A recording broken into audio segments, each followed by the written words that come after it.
Crazy Hat Chemist. So today we're doing another video in atomic structure and electron configuration. So let's get started. Bam! So today we're talking about the S-type atomic orbitals. And in the upper right-hand corner there, you should see that three-dimensional planes. There's an X, there's a Y, there's a Z axis. So if you're in that math, hopefully you have reached that math level already. We need to be thinking three-dimensionally here. The X-axis, the Y-axis, the Z-axis in terms of planes so that we can think about three-dimensional objects, of which, of course, atoms are three-dimensional objects. Okay, so here is a set of atomic orbitals here, and these are all of the S as in Sam, or sharp, S as in sharp type. So if I were to take an orange and I were to slice it right down the middle, then I'm going to be doing the same thing with these orbitals here. I'm going to take a spherical orbital and slice it right down in the middle, and then I can look on where the slice was and I can see where I'm at. So in the middle is the 1s orbital. And then outside of that is the 2s orbital. Outside of that is the 3s orbital. So as you increase in the principal quantum number, 1, 2, 3, you are getting farther from the nucleus with new and different types of orbitals. These particular orbitals that we're discussing are the S or sharp type orbital. Okay?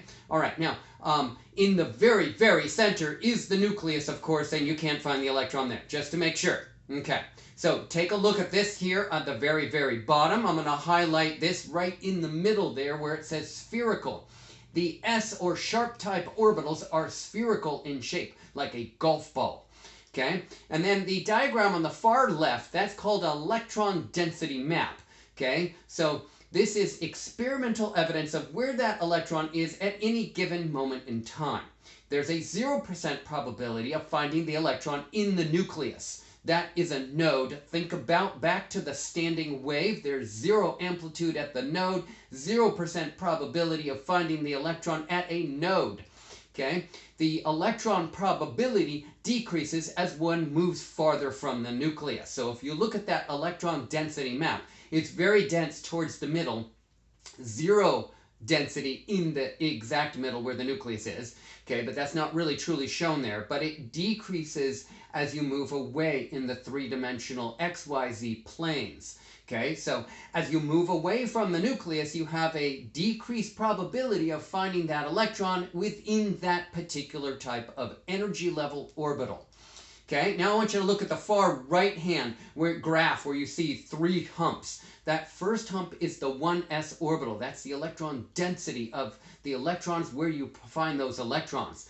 The next little hump is the 2s. Then the next is the 3s. Okay, now nodes, L equals 0 for a S or sharp type orbital. That means that there are no planar nodes. That means that I cannot take that XYZ plane and cut that orbital and then have a planar node, a 0% probability, except for the nucleus.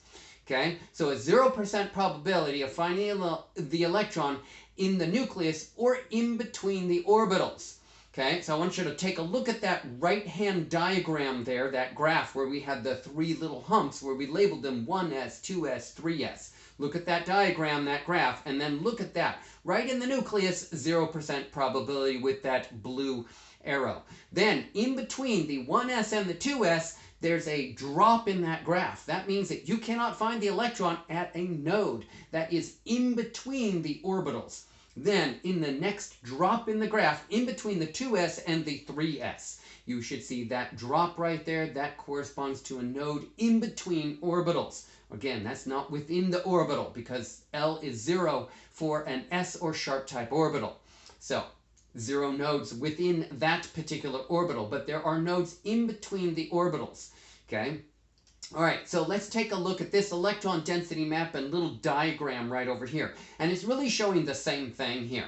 So 0% probability of finding the electron in the nucleus or in between orbitals of different energy levels, n equals 1, n equals 2, n equals 3, etc. Okay, so if we take a look at this, we see a node in between the 1s and the 2s orbital.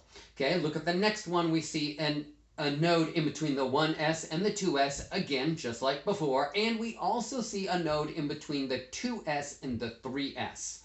Okay, now m sub L value is going to be 0 because the L value is 0, or plus or minus 0 is 0. So that's why the m sub L value is 0. And how many boxes do I draw? One box. That one box represents an orbital. Each box is going to represent an orbital. Okay, so hopefully that makes sense. The labeling of that box, of that orbital, is a 0. The m sub L value of that box is 0. Okay, all right. So onions and orbitals are related to Shrek and onions, and hopefully you watched the movie with Shrek, and Shrek talks about onions, and ogres are like onions. There are multiple different layers. So I want you to take a look at that onion that's been sliced in half, and you can see that there's multiple different layers to this onion. That means there are multiple different orbitals within this onion here. There are various different layers of different types of orbitals here. This is just the s or sharp type orbital. We're going to be talking about the other types of orbitals here in just a moment. But they are layers of orbitals within that three-dimensional object here. Not quite a sphere, but hopefully you get the idea. Okay, all right, ogres are pretty friendly. Okay, Shrek, ogres, and onions are very similar. Okay, hopefully you enjoyed that video, and I am the king of chemistry. Baby, if you like that video, give me a thumbs up. If you like all my videos, give me a subscription to my YouTube channel. I would greatly appreciate that. Thank you very much, and I'll see you for more cool chemistry videos next time. See you later. Now, bye.